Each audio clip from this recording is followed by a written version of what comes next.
네, 학생 여러분 반갑습니다. 추석 잘 지내셨나요? 긴 닷새나 되는 긴 추석 연휴였습니다. 아, 건강하게 다 잘들 지냈으리라 이렇게 믿습니다. 교수님도 차례도 지내고 그렇게 추석을 잘 보냈는데요. 이 코로나19 때문에 여러분들은 그렇지 않아도 가정에서 온라인 강의 수업을 이렇게 하고 계속 그러는 중에 추석이라고 해서 또 특별한 그런 일은 아니었다 이렇게 생각할 수도 있겠습니다. 그러나 어쨌든 그 고유 명절인 추석을 이렇게 지나고 추석 기간에는 또 여러분들이 그 수업을 그냥 온라인 강의이기 때문에 따로 특별히 이렇게 강의를 오픈하지는 않고 그냥 어, 두 챕터를 제가 올려놨는데 2주 동안 강의를 온라인으로 들으시면 되겠습니다. 그런데 이제 또 그 2주일이 벌써 지나고 이제 새로운 또 한 주가 시작되었어요.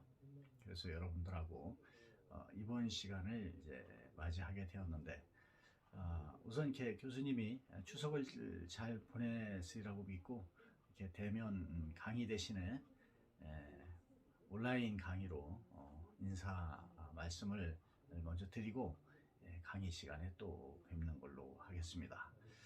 오늘 강의는 논리적 사고에 대해서 이제 수업을 할 예정입니다. 잠시 후에 강의 시간에 여러분들 또 만나도록 하겠습니다. 네, 잠시 후에 뵙겠습니다. 시간은 이제 논리적 사고를 할 예정인데요. 챕터 5장이죠. 지난 시간에는 이제 창의적 사고를 했고 또 창의적 사고를 개발하는 방법 이 부분에 대해서 살펴봤습니다. 서두에도 말씀을 드렸지만 긴 연휴의 시간들이 지나서 여러분들하고 만나는 공백이 벌써 2주가 지났잖아요. 3주째 되어 가는데 상당히 시간이 많이 또 지났습니다. 이제 날씨도 완연한 가을 날씨가 되었고 일교차도 많이 심해졌어요. 그래서 건강 관리에 더 조심을 해야 될 것이라고 이렇게 생각이 됩니다. 감기 안 걸리시게 더 주의하시고 조심해 주시기 바라고요. 자, 이제 논리적 사고 그 챕터 5장에 대해서 알아보도록 하겠습니다. 챕터 5 논리적 사고는 이제 그 개념 구성 요소를 이제 먼저 보고 그다음에 이제 이 논리적 사고에는 연역 추리라는 거하고 귀납 추리 그다음에 이제 거짓말과 오류 이런 부분들이 있거든요. 그래서 이제 논리적 사고에 대한 그런 부분들을 학습을 해 보도록 하겠습니다. 먼저 이제 이야기 속으로 들어가 보는데요. 논리란 생각의 이치를 뜻한다라고 했어요. 옛날에 말이에요. 그리스의 그 소크라테스나 플라톤 그리고 아리스토텔레스 같은 이런 훌륭한 철학자들이 많았잖아요. 반면 그 철학을 내세워서 말장난이나 하는 그런 엉터리 철학자들도 또 많았다고 해요.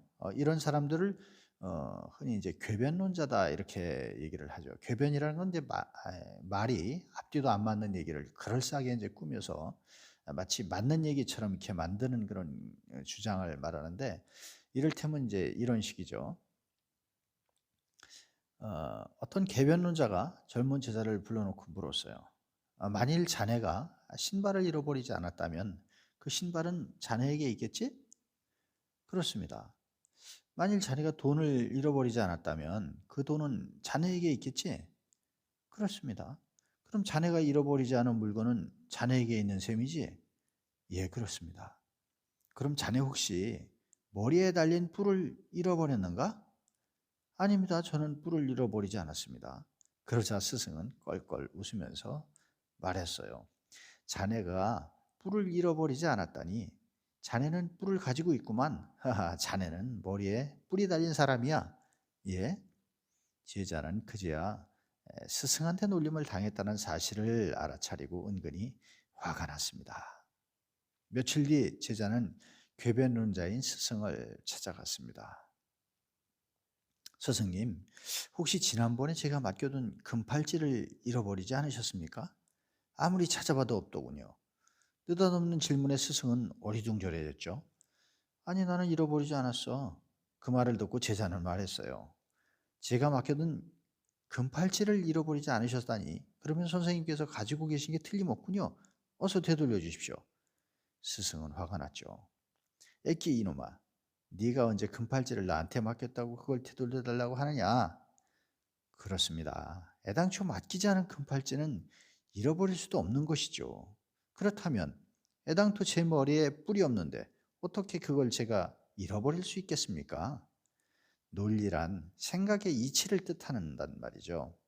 멀쩡한 사람에게 뿔이 달렸다는 말에 말도 안 돼 하고 외치는 것보다는 그것이 어째서 틀린 생각인지 이치를 따져서 조목조목 설명한다면 상대방도 꼼짝 못할 것입니다. 직장 생활 중에 논리적으로 자신의 그 계획이나 주장을 수립하고 다른 사람을 설득시켜야 하는 경우가 많아요. 이때 필요로 하는 것이 바로 논리적 사고입니다. 그래서 5장에서는 논리적 사고에 대해서 알아보도록 하겠습니다. 다시 한번 여러분께 말씀드리지만 이 제자는 그때 따지지 않았던 거예요. 그걸 바로 역으로 논리적으로 스승님한테 되갚은 거죠. 네, 이렇게 해서 스승님을 아주 난처하게 한 그런 그 사례를 저희들이 지금 학습을 했습니다. 자, 논리적 사고의 그 개념과 구성 요소에 대해서 살펴보도록 하겠습니다. 논리적 사고라는 뭐냐? 그 개념을 보면은요. 자, 96쪽을 참고해 주세요, 여러분. 상황을 한번 보겠습니다. 상황 A, B, C, D, E 이렇게 이제 C 이렇게 나오는데 한번 그렇게 보겠습니다. A, 20대에 제안할 수 있는 일이란 어떤 것일까? 작은 업무 개선이라도 좋지 않을까? B, 일전에 어떤 경영자와 이야기했을 때 이익을 내게 할 수 있었음에도 회사 안에서 담당할 사람이 없다는 이유로 착수하지 못한 일이 있었어. 그것을 찾아내서 구체적으로 제안할 걸이라는 말을 들었는데. C, 그렇지만 같은 제안이라도 제안하는 사람에 따라 받아들일지 어떨지 분명하지가 않아. 어떤 친구에게 기회가 돌아가도록 상사로 하여금 생각이 들게 하려면 기본적인 일을 실수 없이 처리하고 새로운 관점의 제안을 들고 왔을 때 가능하지 않을까? B, 아마도 젊은 때는 모두 틀에 짜인 일을 하게 되는 경우가 많아서 귀찮다고 생각하는 일이 많겠지? 그래서 모순점이 생기는 건 아닐까? 더욱 일을 하고 싶어 하는 마음을 가지고 있으면서도 사람은 귀찮은 일을 하지 않으려고 하지. C, 그렇게 생각하면 충분히 그럴 수 있다고 생각하는데 스스로 아주 귀찮아하든지 누구든 했으면 좋겠다고 생각하는 일을 간단한 누구라도 할 수 있는 그런 일로 바꿔가는 계획을 생각한다면 좋지 않을까? 자, 여기서 세 사람은 무엇에 대해서 이야기하고 있는지 이 대화에서 가장 중심이 되는 이슈를 적어보는 거죠. 두 번째는 1번 질문에 대해서 이 대화 다음 당신이 세 사람을 향하여 결국 지금까지 이야기하고 있었던 것은 무엇이다라는 것인가라고 질문을 한다면 어떠한 질문을 할 것인가를 한번 생각해 보자는 거예요. 세 번째로는 2번 질문에 스스로 대답한다면 어떻게 대답할 것인가? 자신의 의견과 이유를 간략하게 제시해 보는 거죠. 자, 논리적 사고의 개념은 바로 논리적 사고는 직장 생활 중에서 지속적으로 요구되는 능력이에요. 네. 논리적인 사고력이 없다면 아무리 많은 지식을 가지고 있더라도 자신이 만든 계획이나 주장을 주위 사람들에게 이해시키고 실현시키기 어렵다는 거예요.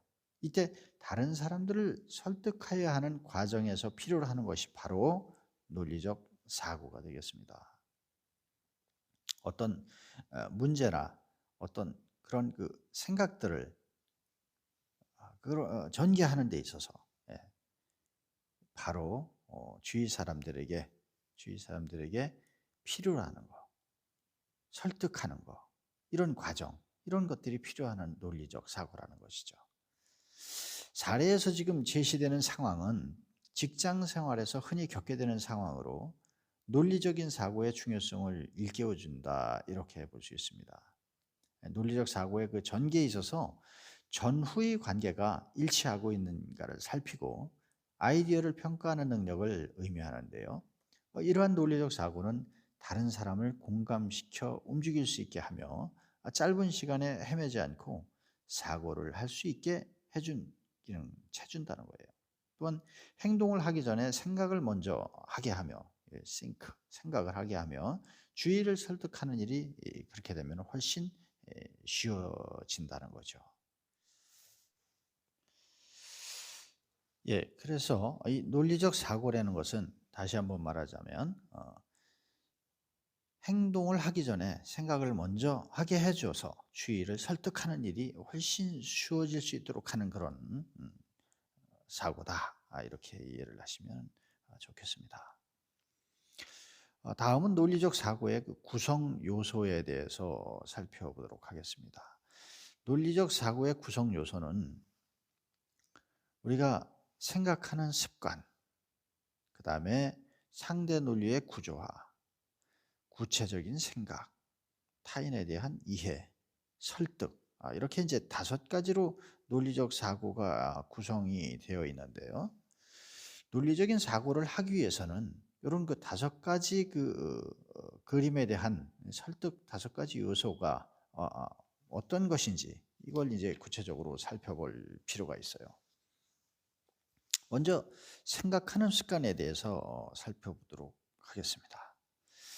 자, 생각하는 습관이라는 것은 논리적 사고에 있어서 가장 기본이 되는 것은 늘 생각하는 습관을 들이는 거예요.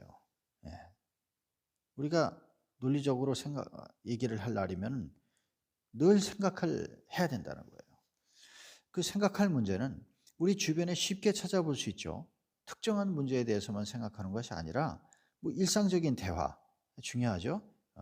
일상적인 대화, 또 어떤 회사에 대한 문서, 또 신문 같은 그런 사설, 이런 것들, 어디서 어떤 것들을 접하든지 늘 생각하는 습관을 들이는 것이 상당히 중요하다고 할 수 있습니다. 이건 조금 이상하다. 이것은 재미있지만 왜 재미있는지 알 수가 없다. 라는 이런 의문을 바로 들었다면 계속해서 왜 그런지에 대한 생각을 해봐야 한다는 거예요.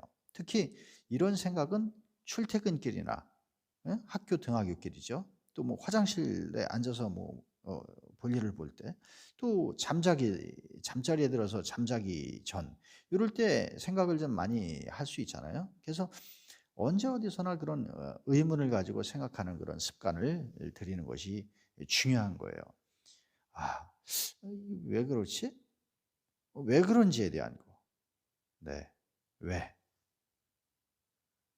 왜 그런지 그 이유를 바로 생각하는 거.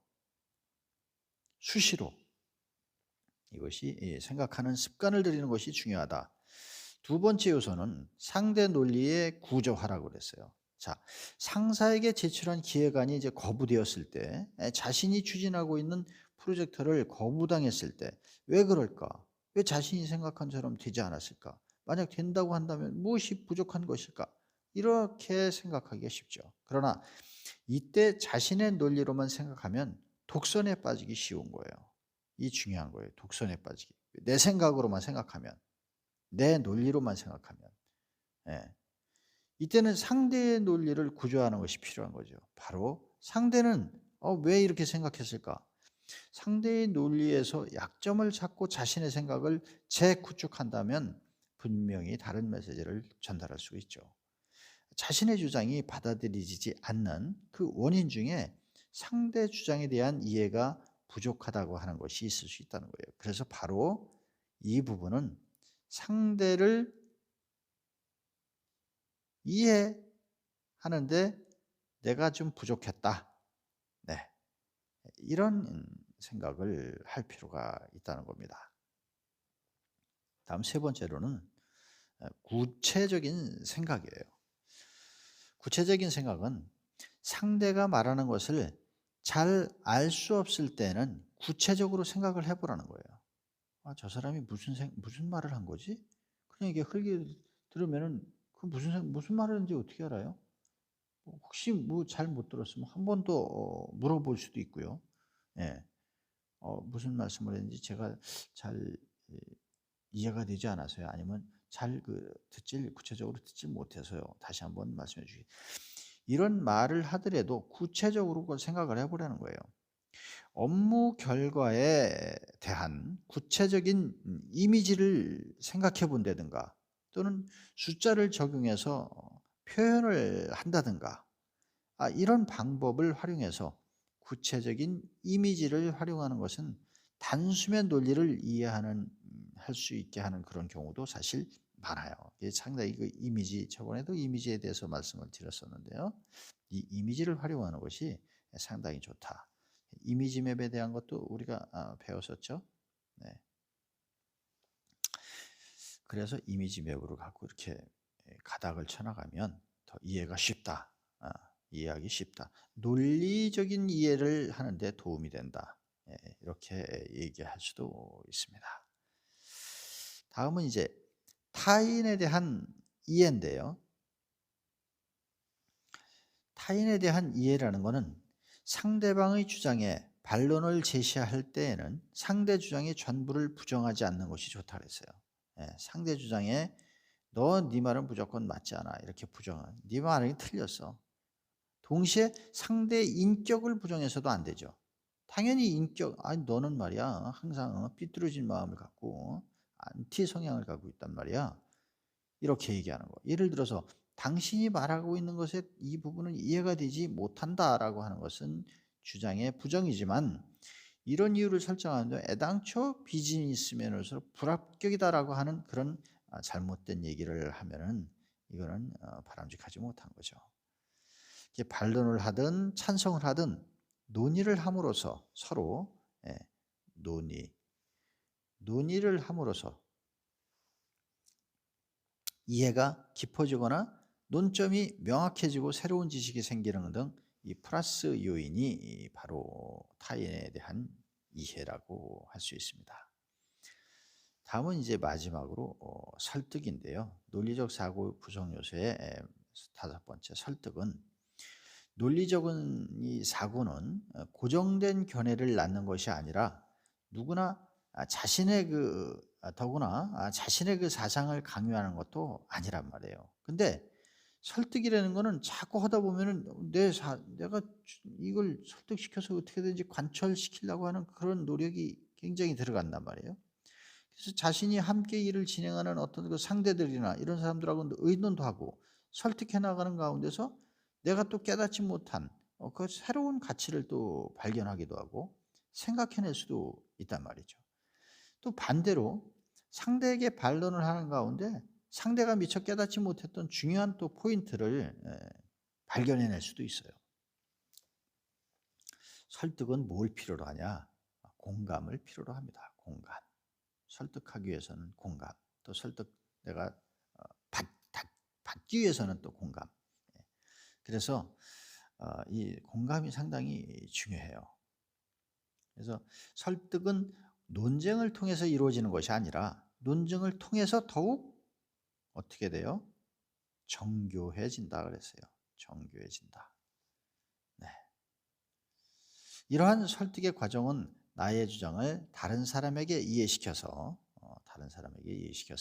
납득시키고 그리고 그 사람이 내가 원하는 행동을 하게 만드는 거란 말이죠. 상대방을 납득시키고 그래서 납득시켜서 이것을 바로 내가 원하는 부분으로 바로 이끌어가는 거죠. 원하는 행동으로 만드는 거예요. 이해는 머리로 하고 납득은 뭘로 해요? 머리하고 가슴. 동시에 공감하는. 네.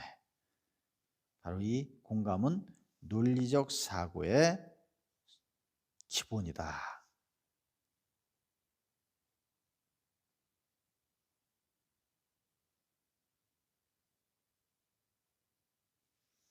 뭐가요? 설득, 공감. 이런 부분이 바로 논리적 사고의 기본이 된다. 이렇게 할 수가 있겠습니다. 자, 다음은 연역 추리, 귀납 추리가 있는데요. 이 부분을 살펴보도록 하죠. 추리는 이미 알려진 지식을 기초로 해서 새로운 지식을 이끌어내는 것을 말해요. 예. 우리는 보통 이미 알려진 지식을 전제라고 이렇게 부르기도 하고요. 도출된 새로운 지식을 결론이라고 이렇게 얘기를 하기도 해요. 추리를 영어로는 inference 또는 reasoning이라고도 이렇게 표현을 하는데, 그러나 두 단어 사이에는 약간의 차이는 있대요. 전자가 바로 inference라는 것이 심리적 사고의 내용까지 포함하고 있는 반면에 후자인 reasoning이라고 하는 것은 전제로부터 결론을 추적하는 논리적 사고로 한정하는 경향, 이런 것들이 사이가 있다라고 얘기를 합니다. 그래서 전제들의 참을 근거로 해서 결론의 참을 증명하고자 하는 추리가 바로 연역 추리예요. 그래서 연역법은 전제의 진리가 그대로 결론으로 이행되는 추리이기 때문에 진리 보존적 추리다, 이렇게 얘기도 하고요. 연역법은 확실하고 필연적인 결론에 이르게 하는 거예요. 필연적인 결론. 그래서 이를테면 다음과 같은 논증이 이제 연역법에 속하죠. 모든 철학자는 이상주의자다, 이렇게 이제 얘기를 했어요. 이 대전제예요, 이게 대전제. 그런 다음에 소크라테스는 철학자다, 이렇게 했을 땐 이걸 이제 소전제라고 하죠. 예. 그다음으로 소크라테스는 어떻게 돼요? 이상주의자다. 이런 바로 결론을 내리게 되는 거죠. 자, 여기서 대전제인 모든 철학자는 어떻게 돼요? 이상주의가 되는 건가요?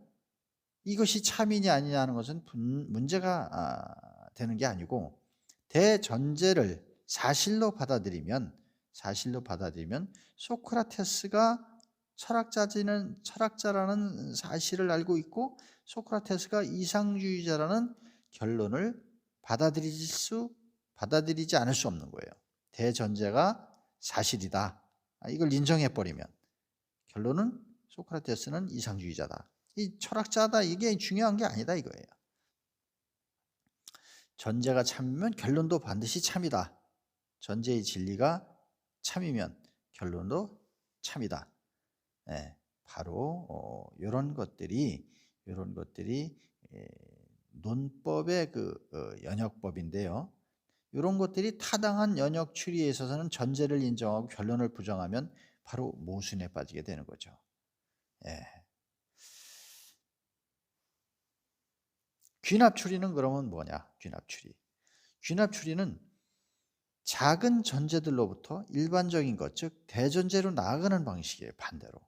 그러니까 귀납 추리는 연역법은 전제의 진리가 그대로 결론으로 이행되지만 진리 보존적 추리라고도 하지만, 이 연역법은 확실하고 필연적인 일을 이르게 하죠. 그렇다면 다음 같은 연역법에 속한다 그랬는데, 귀납 추리는 작은 전제들이에요. 작은 전제들, 즉 세상에서 경험할 수 없는 다양한 실제로부터 일반적인 것들, 즉 대전제로 나아가는 방식인데요. 연역과 반대 방향의 논리 전개 방식인 거죠. 그래서 다음의 이야기를 이제 살펴보면은 뭐 이런 것들이 나오는 거죠. 1531년에 나타난 해성은 76년 뒤인 1607년에도 나타났다. 네. 여기서 연역법이라고 요 표시된 게 이제 잘못된 거예요. 귀납.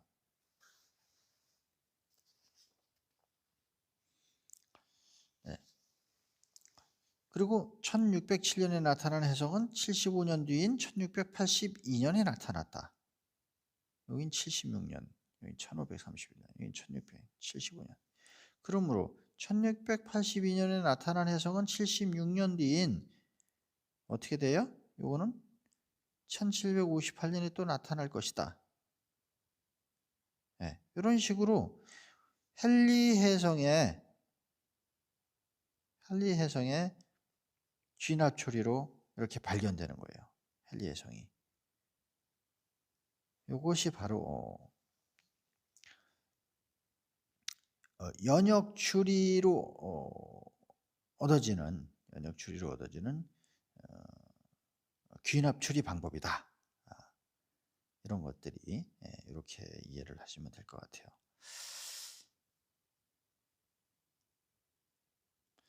논리적 판단이나 추리 시 반드시 우리가 또 지켜야 할 규칙이 있어요.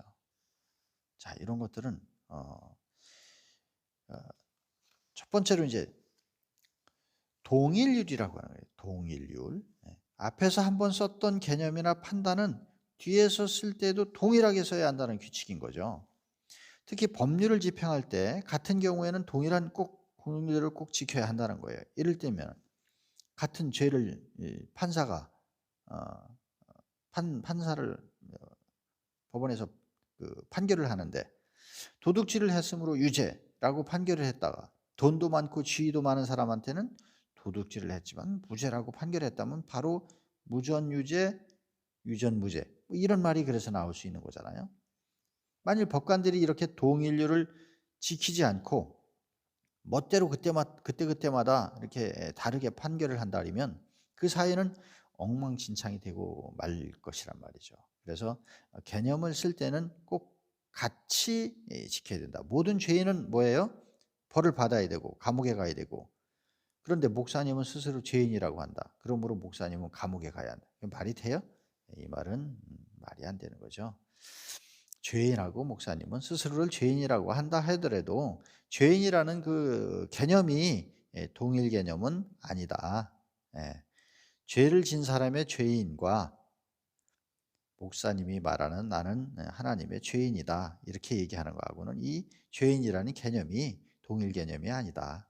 그렇기 때문에 엉뚱한 얘기를 이렇게 하면 안 된다. 이런 얘기를 할 수가 있겠습니다. 다음은 이제 모순율인데요. 바로 함께 성립할 수 없는 관계에 있는 개념이나 판단을 동지에 쓸 수 없다는 규칙이죠. 모순율은 잠시 쉬었다가 이어가도록 하겠습니다.